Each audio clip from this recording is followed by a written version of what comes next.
আসসালামু আলাইকুম এভরিওয়ান। ঈদ তো চলেই এসেছে আর ঈদের নানান মজার খাবারের মধ্যে মিষ্টি জাতীয় ডেজার্ট তো থাকছে। তাই আজকে আমার ঈদ স্পেশাল রেসিপি হচ্ছে শাহি শির খুরমা। আশা করছি রেসিপিটি আপনাদের ভালো লাগবে, আর ভালো লাগলে প্লিজ ভিডিওতে একটি লাইক করবেন আর আমার চ্যানেলটি সাবস্ক্রাইব করে আমার সাথেই থাকবেন।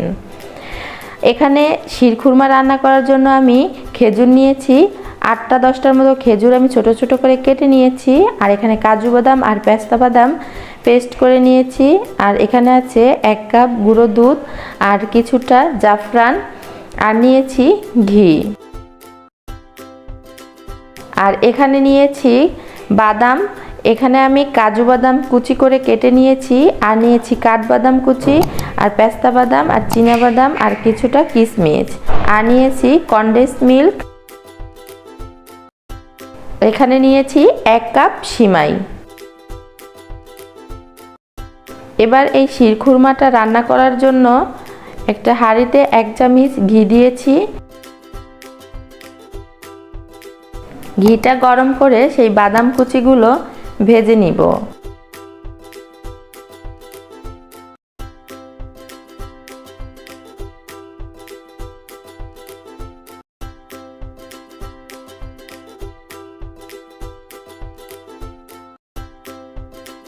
বাদামগুলো ভাজা হয়ে গেলে একই পাত্রে আরও 1 চামচ ঘি দিয়ে আমি এই খেজুরটাও একটু হালকা ভেজে নিব।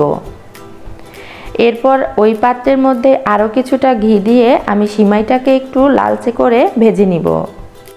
এরপর অন্য একটা পাত্রে আমি 1 লিটার দুধ কুসুম গরম করে নিয়েছি, আর এখান থেকে 1 চামচ দুধ দিয়ে জাফরানটাকে ভিজিয়ে রাখবো, আর খেজুরের মধ্যেও 1 চামচ দুধ দিয়ে ভিজিয়ে রাখবো। এরপর দুধটাকে জাল করে নিব, 3 ভাগের 1 ভাগ কমিয়ে নিব।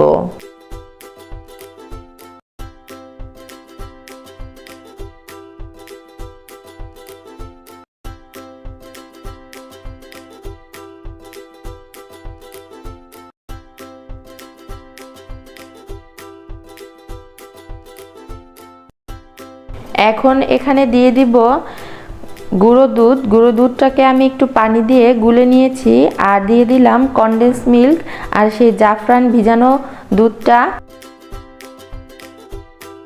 এখন দিয়ে দিব সিমাই। এবার সিমাইটাকে নেড়েচেড়ে যখন একটু সিদ্ধ হয়ে আসবে তখন এখানে অ্যাড করব সেই ভিজিয়ে রাখা খেজুর, আর দিয়ে দিলাম 1 কাপ চিনি। চিনির পরিমাণটা আপনাদের স্বাদ অনুযায়ী দিয়ে নেবেন, আর দিলাম 1/2 চামচ লবণ। এবার সিমাইটা যখন নামাবো ঠিক তার আগে দিয়ে দিলাম সেই কাজু বাদাম আর কাঠবাদাম বাটা পেস্টটা। বাদাম বাটা দিলে সিমাইটা খেতেও দারুণ মজার হয় আর সিমাইটা ঘন হয়। আর দিয়ে দিলাম সেই ভেজে রাখা বাদামগুলো।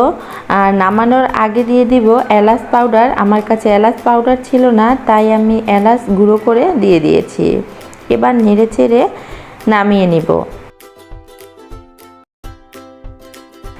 যে কোনো ডেজার্ট কিন্তু ঠান্ডা ঠান্ডা খেতে ভালো লাগে, তাই আমি এখন নর্মাল ফ্রিজে রেখে দিব, তারপর একটু ঠান্ডা করে পরিবেশন করব। আর এই শির খুরমা খেতে কিন্তু খুবই মজার, আর আপনারা কিন্তু বাসায় একবার হলেও ট্রাই করবেন, আর কেমন হয়েছে অবশ্যই আমাকে জানাবেন। আর রেসিপি সম্পর্কে যদি আপনাদের কিছু জানার থাকে তাহলে অবশ্যই কমেন্ট করবেন। আর ভিডিওটি যদি আপনাদের ভালো লাগে তাহলে প্লিজ সাবস্ক্রাইব করবেন আর ভিডিওতে একটি লাইক করবেন। তাহলে আজকের মতো এখানেই বিদায় নিচ্ছি। আল্লাহ হাফেজ।